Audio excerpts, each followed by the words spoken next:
오늘의 하나님의 말씀은 창세기 1장 28절로 31절 그리고 2장 1절로 3절입니다.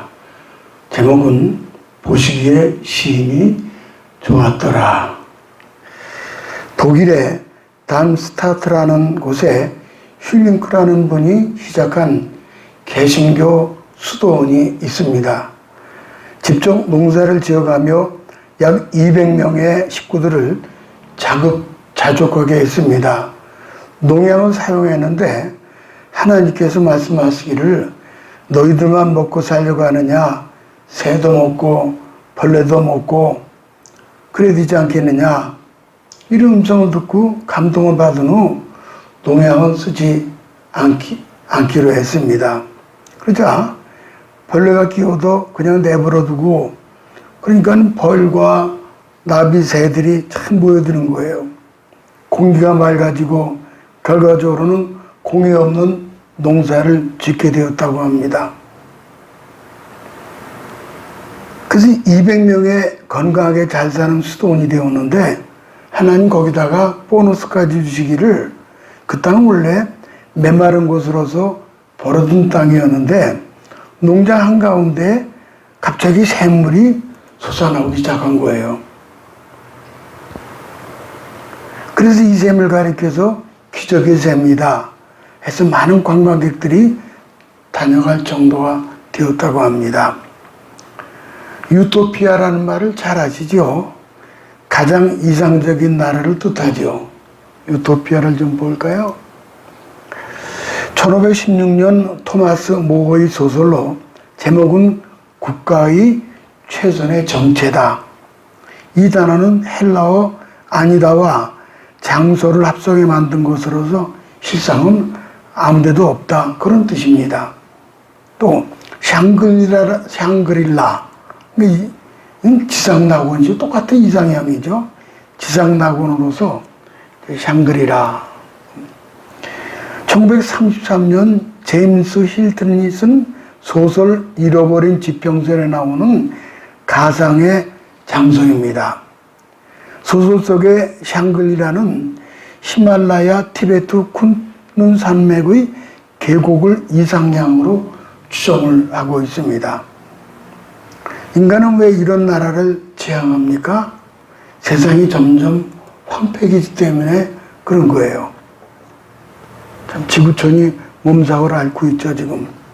그런 나라를 꿈꾸며 살아가고 있죠. 최근에 종말에 관한 소설이나 영화가 많이 나오죠. 보면은 이제 무슨 지구 최후의 날, 둠스데이, 또 무슨 인디펜던스 데이, 혹성 탈출, 이런 것들이 쭉 나옵니다. 이런 영화들은 대부분이 지진이나 화산 폭발로 지구가 멸망하거나 외계인들이 지구를 점령하거나 심지어는 인간보다 똑똑한 원숭이가 지구를 차지하는 것들입니다.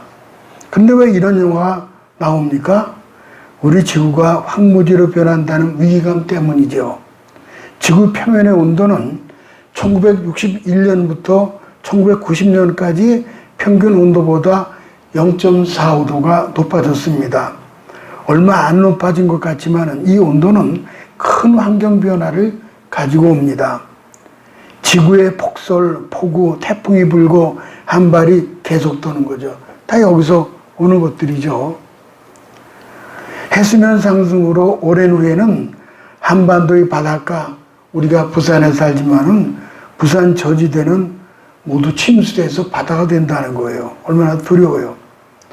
에덴 동산은 열매가 풍성한 하나님 나라였습니다. 가나안은 젖과 꿀이는 땅이었죠. 사실 지구의 땅, 물, 공기가 오염된 것은 사람의 마음이, 욕심이 황폐해졌기 때문에 이래 된 겁니다.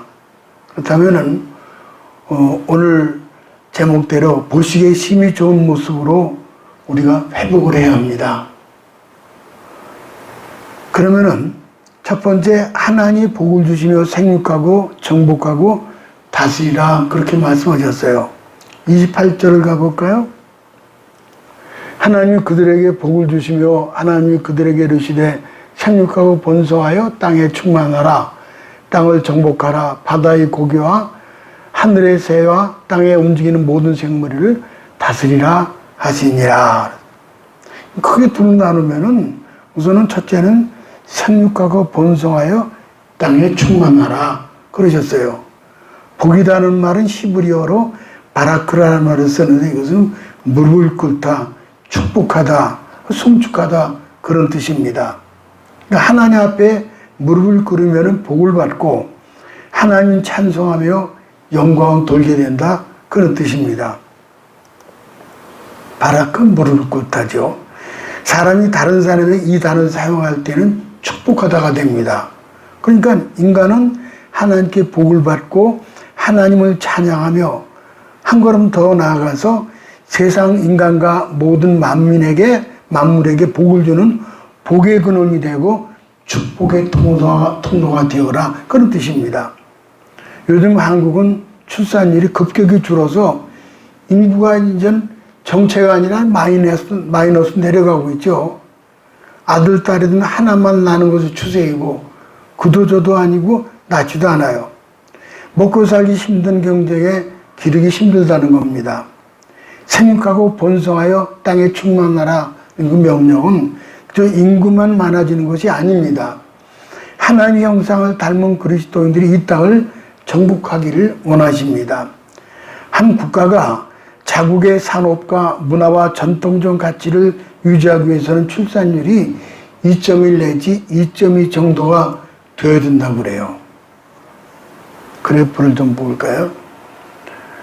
출산율이 2면은 인구가 유지될 것 같지만은 결혼 전에 죽는 사람도 있고 결혼을 했어도 자녀 출산을 못하는 경우도 있기 때문에 평균 출산율이 2.1 정도는 되어야 국가가 그 산업과 그리고 문화를 보존해 나가 인구가 유지될 수 있다고 합니다. 2010년도 유럽 32개국 평균 출산율은 1.5라고 그래요. 심각한 거예요. 마이너스예요. 즉 인구가 급격히 줄어들고 있는 겁니다. 그럼에도 불구하고 유럽의 인구가 실제로 유지되고 있는 것은 그 부족한 인력을 해외에서 불러다가 충당하고 있기 때문입니다. 그 해외 인력 중에 대부분이 무슬림들이에요. 무슬림들. 이들의 출산율은 유럽인들의 출산율과는 비교되지 않아요. 6, 7, 8 막 다 나는 그들은. 아무리 산업과 문명을 발달시켜 선진국이 되었어도 이를 유지 보존하고 전수할 국민이 없다면은 다른 사람들에게 빼앗기든지 자발적으로 넘겨줄 수밖에 없게 됩니다. 우리 기독교인들은 최소 3명을 낳아야 할 것입니다. 인간은 하나님 형상을 가지고 있기에 거룩성, 영원성, 창조성을 가지고 있습니다. 그러므로 능력을 발휘해서 하나님 영화롭게 하는 신앙을 가져야 할 것입니다. 그러니 찬양받으셔야 할 하나님을 대신 우상으로 바꾸었죠. 그런데도 불구하고 로마서 1장 3절을 가볼까요? 썩어지지 아니하는 하나님의 영광을 썩어질 사람과 금수와 버러지 형상의 우상으로 바꾸느니라. 인간이 이렇게 타락했다는 거예요. 그러나 예수님의 구속으로 다시 제 자리를 잡게 되었습니다. 성도는 하나님의 영광을 위해서 우리에게 주신 가정과 사회, 문화, 국가, 경제, 정치 등 모든 삶의 영역에서 하나님의 영광을 드러내도록 우리가 힘써 살아야 할 것입니다. 글자 그대로 생육하고 번성하고 땅을 이제 정복하고 충만하는 거죠. 그 다음에 두 번째는 정복하고 다스리는라 그런 말씀하셨죠. 정복하라는 말은 히브리어 카바시에서 온 것인데 이거는 강제로 시키다 그런 뜻입니다. 인간은 야생 짐승들을 길들여서 거친 땅을 개간하고 곡식을 심어 살아가는 데 필요한 것들을 얻어야 합니다. 인간이 도구와 기술을 개발하는 것은 이런 차원에서 이해할 수 있습니다. 다스린다는 말은 영어로 govern, 우리가 정부를 government라고 합니다. 이 말은, 그러니까 govern이라는 말은 이 말의 뜻은 헬라어 쿠페르네스스라는 말을 쓰는데 이거는 지혜롭게 다스린다. 영성이 들어있는 거예요. 이 말의 지도자는 지도자가 별과 바람이 지나가는 길을 아는 것이 여야 한다. 그러니까 하나님이 지혜가 있어야 지도자가 된다는 뜻입니다. 아무나 지도자 되는 것이 아니에요. 특히 다스린다는 히브리어는 지배가 아니라 섬김이에요. 이거 참 중요합니다. 정복하고 다스려야 할 때 다스리는 것이 섬김이에요. 우리 예수님 보면 그랬잖아요. 이렇게 예수님은 우리를 섬기셨잖아요. 우리나라 정치가들이 세계 최강의 원자력 발전소 기술을 버렸어요. 이제 곧 전기요금이 오른다고 그러죠. 이거 기가 막혀요. 부동산은 이미 파탄이 났습니다. 글로벌 세계 경제 기술력에 머리를 맞대고 지혜를 모으고 싸우도 시원치 않은데 무슨 최저임금, 그 다음에 기본소득, 포퓰리즘으로 나라가 아주 매우 위태롭습니다. 예레미야 5장 13절에 50장 13절에 이런 말씀이 있어요. 여호와의 진노로 인하여 거민이 없는 온전한 황무지가 될 것이라. 무서운 저주예요. 예레미야의 배경은 이렇습니다. 이스라엘을 못 살게 굴었던 세계 그 당시 열강들이죠. 아수르, 바벨론, 아시리아, 바벨론. 오늘날 그들이 사는 곳은 황무지가 됐습니다. 이들은 다 황무지가 됐어요. 이건 지금 바벨론 제가 갔을 때 찍은 사진이거든요. 바벨론이 다 무너졌어요. 황무지가 됐어요. 성경대로 그 예언대로 그대로 이루어진 겁니다. 그 후손들과 누구예요? 터키 동부, 이란 서부, 이라크 북부죠. 지금은 그 예언대로 낙후된 나라가 되었어요. 이 바그다드의 모습이에요. 이 보세요. 그냥 그래요. 이집트도 이렇습니다. 이집트도. 이게 번화가예요, 이게. 이 자동차 이렇게 눈에 보여도요, 다 20년 이상 된 차. 20년이 뭐예요? 그냥 다 낡아서 경제 제재 받으니까 그랬죠. 이럴 때는 후세인이 살아있을 때죠. 저도 후세인이 살아있을 때 바그다드 가 있었는데, 요 그림은 바그다드 중심에 천일야와라고 하는 거기 아주 유명한 공원이 있습니다. 이게 그거예요, 천일야와. 거기서도 찍은 사진입니다. 최명진 장군은 주월 한국군 사령관이자 교회의 장로로 아주 훌륭한 장군입니다. 최명진 장군이요. 최명 장군은 제가 월남 참전사이기 때문에 저희 직속 상관이죠. 이분이죠. 이분 최명진 장군. 그는 유언으로 국민묘지인 장군묘역이 아니라 월남전에서 전사한 사병들 곁에 묻혔습니다. 여기 보세요. 육군 중장 최명진의 묘하고 월남에서 전사해서 참 병장 일병 그 곁에 묻히셨어요. 그가 월남에 가는 길에 필리핀 마닐라에 들렀다고 합니다. 그때 우리도 이만큼 잘 살았으면 얼마나 좋을까 하고 그렇게 부러워했다는 거예요. 근데 지금 우리나라는 어떻습니까? 그만큼이 아니라 그 이상으로 더 잘 살고 있어요. 우리 선진국이에요, 우리는요. 하나님을 떠나고 순종하지 않으면 하루아침에 황무지로 변할 수가 있는 겁니다. 20세기 인류 국가였지만은 추락한 나라들이 많아요. 남미에 위치한 ABC, 남미에 ABC 오게 되면은 아르헨티나, 브라질, 칠레, 그 셋을 얘기하거든요. 이들은 꿈의 나라입니다. 근데 브라질 같은 거 대표로 보게 되면은 연금 고갈로 황폐화돼 버렸어요. 연금이 고갈돼 버려가지고 그냥 셧다운, 돈은 못 주는 거, 돈이 있어야 주죠. 지금 산바축제 이것도 다 축소해가지고 아주 말도 못해, 정말.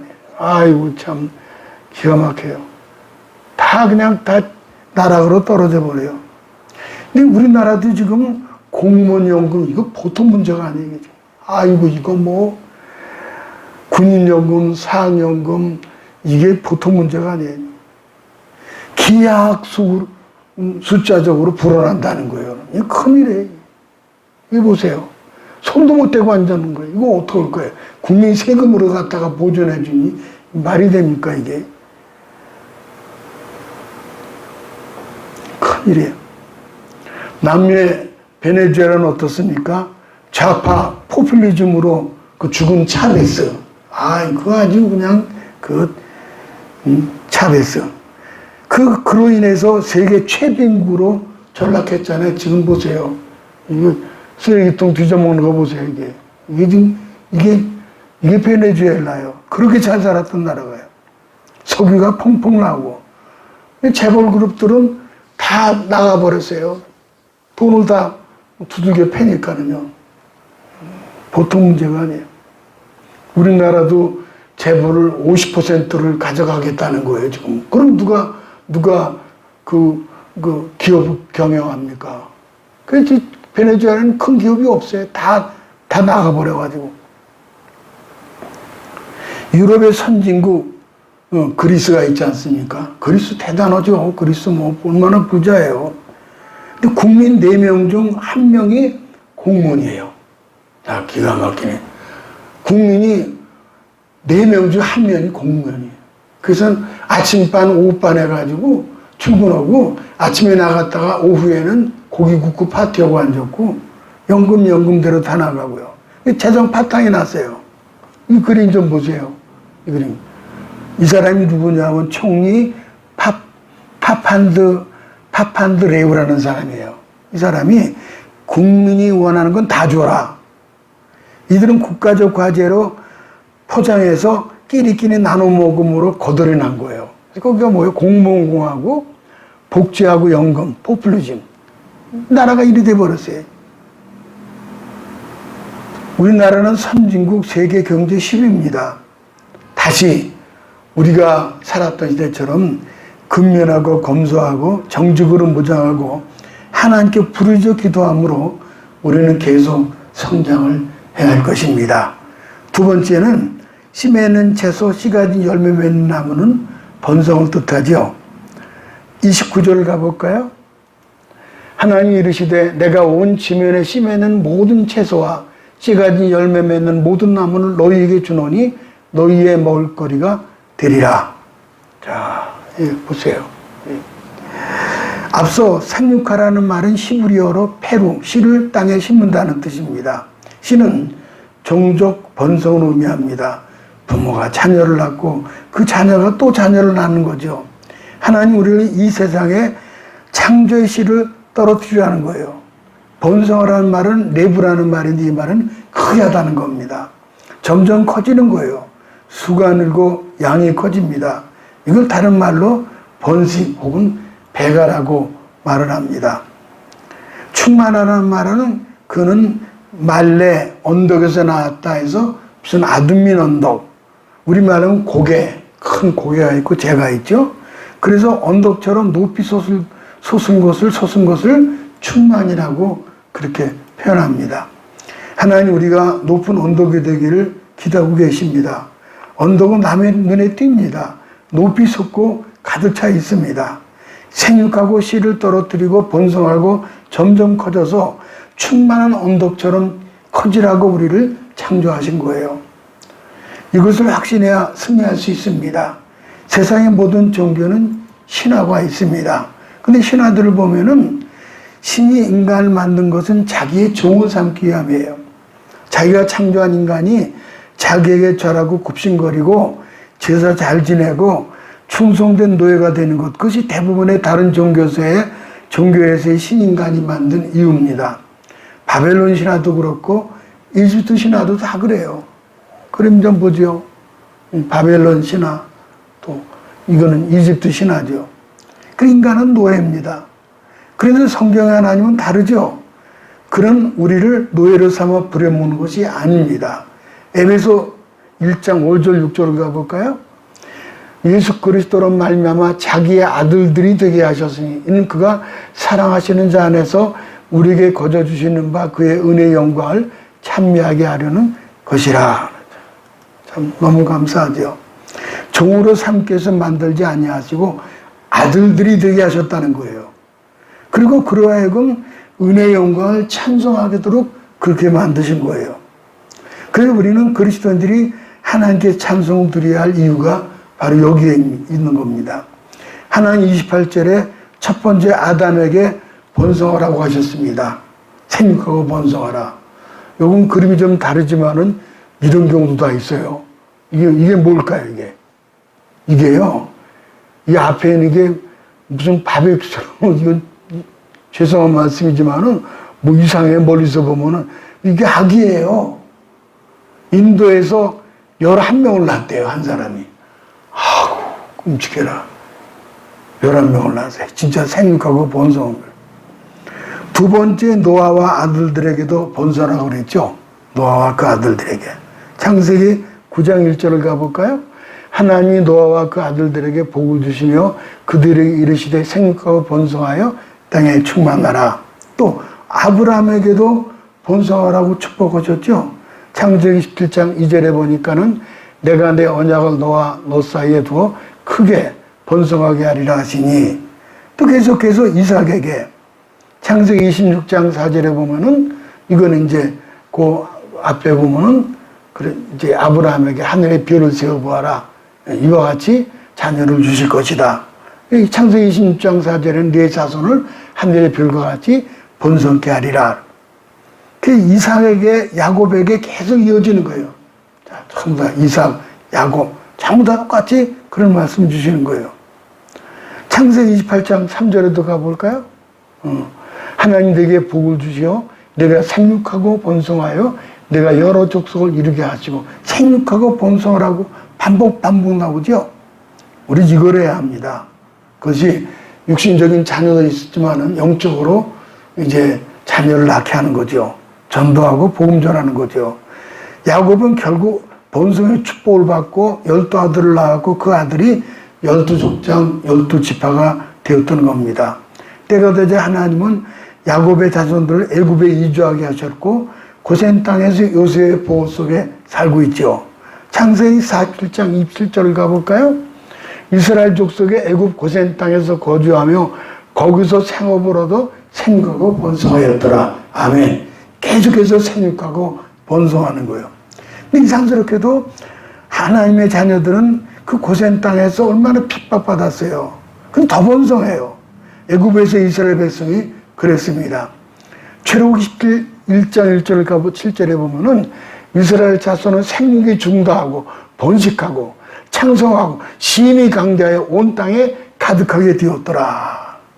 하나님의 자녀는 세상에 시련을 받지만 결국 출애굽해서 가나안 땅으로 최후 출발해서 최후 승리를 얻게 하죠. 보세요. 이제 출발하는 거죠. 고센 땅에서 가나안을 향해서. 세상이 악하여 눌리고 핍박받고 속임당하고 이용당하고 고통당하지만, 그러나 학대받을수록 고통당할수록 실패할수록 억누를수록 더욱 번성하고 창대하게 되는 것이 하나님의 섭리입니다.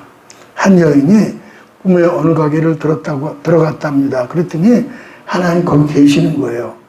여인이 깜짝 놀라 하나님께 물었습니다. 하나님 여기서 무엇하고 계십니까? 사람들이 원하는 것을 팔기 위해서 있지. 여인이 하나님 제가 평소에 사고 싶은 것이 있었는데 뭔데? 사랑과 평화, 자유, 행복, 지혜. 그랬더니 내가 뭔가 오해하고 있구나. 나는 열매를 팔지 않고 씨만 판단다. 그러더라는 거예요. 열매를 팔지 않고 씨를 판단다. 예. 볼까요? 이렇게 씨가 있잖아요. 여인이 물었답니다. 그럼 열매는 누가 맺습니까? 그랬더니 하나님이 열매는 네가 맺어야 하느니라. 그렇습니다. 우리는 만들어진 사랑, 이루어진 성공을 원하지만 하나님은 완제품을 팔지 아니하시고 씨앗만 판다는 거예요.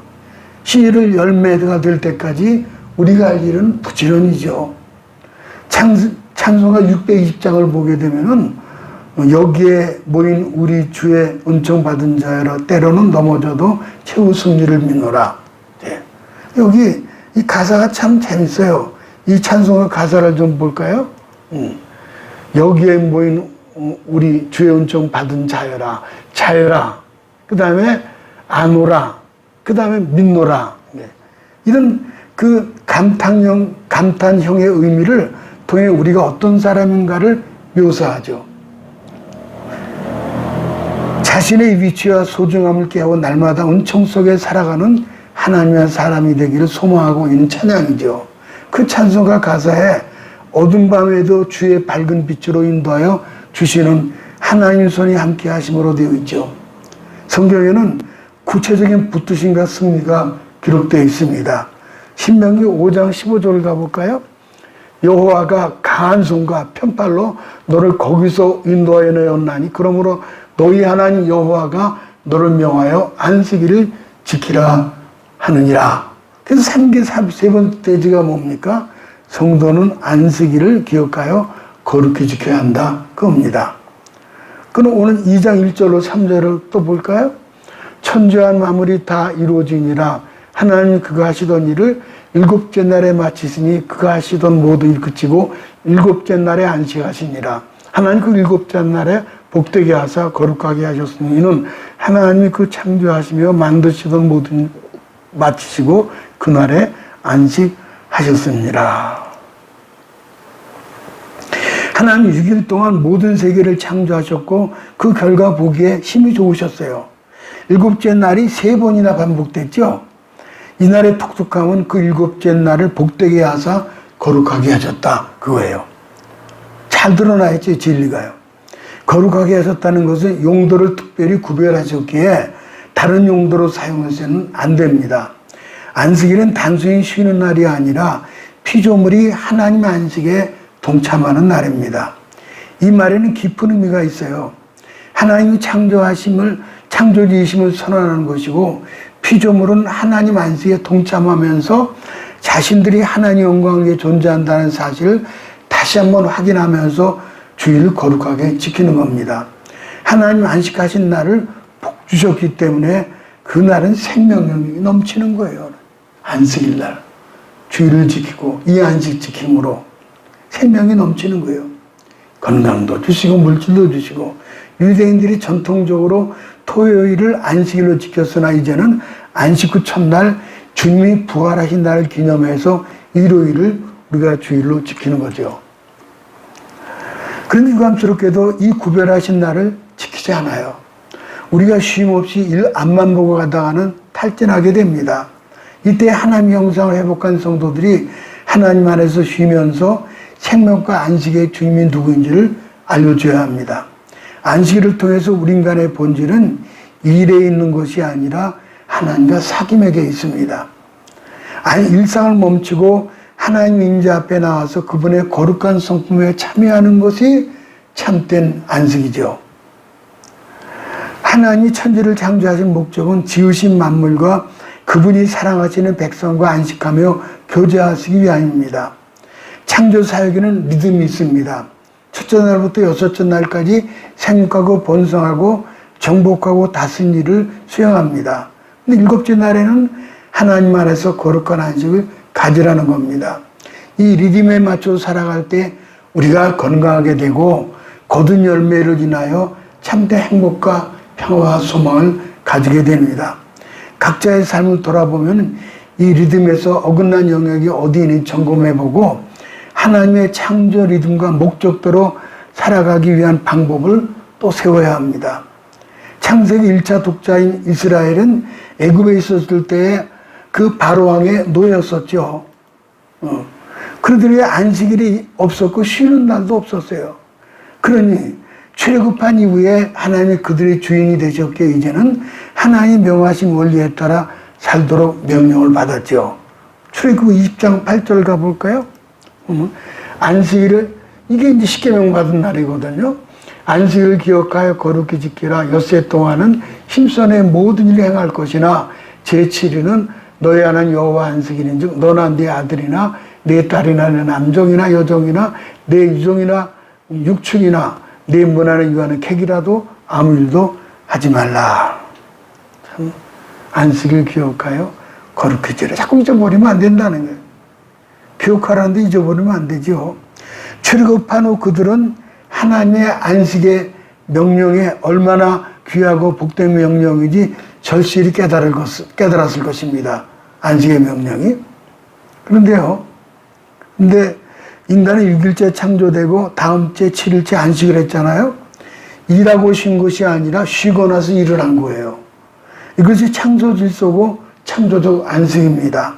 우리말로 오락이나 기분 전환으로 번역되는 영어 리크레이션. 리는 다시라는 뜻이거든요. 접두사 아리가 붙으면은. 그래서 크리에이션은 창조거든요. 재창조예요. 재창조.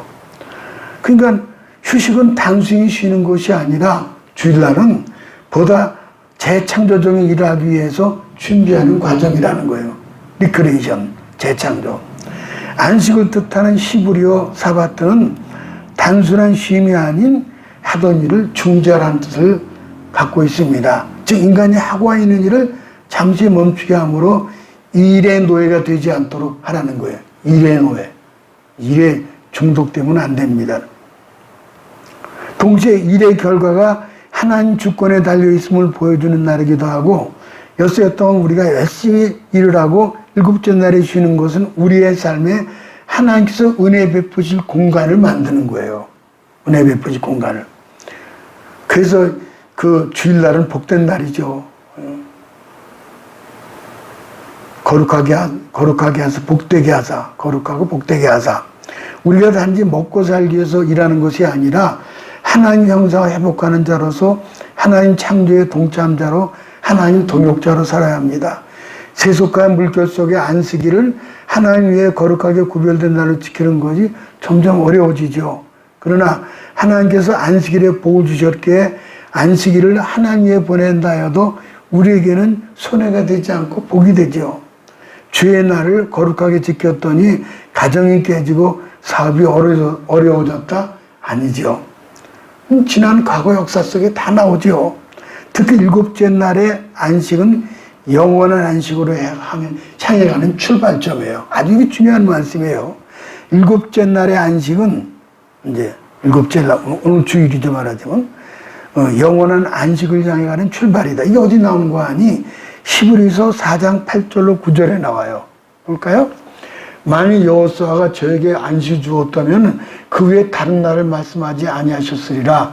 그런즉 안식할 때가 하나님 백성에게 남아 있도다. 아, 이런 그림이에요. 남아 있는 안식. 이렇게 창조와 종말은 밀접한 관계를 가지고 있어요. 창조하고 겨우 인생 끝에 가서 종말이 오는데, 진짜 안식은 예수 그리스도를 통한 천국의 안식이죠. 천국의 안식. 모쪼록 영원한 안식에 이를 때까지 말씀을 꼭 붙음으로 말미암아 보시기에 심히 좋았다라고 하는 그런 주인공이 다 되시기를 주님의 이름으로 축복합니다.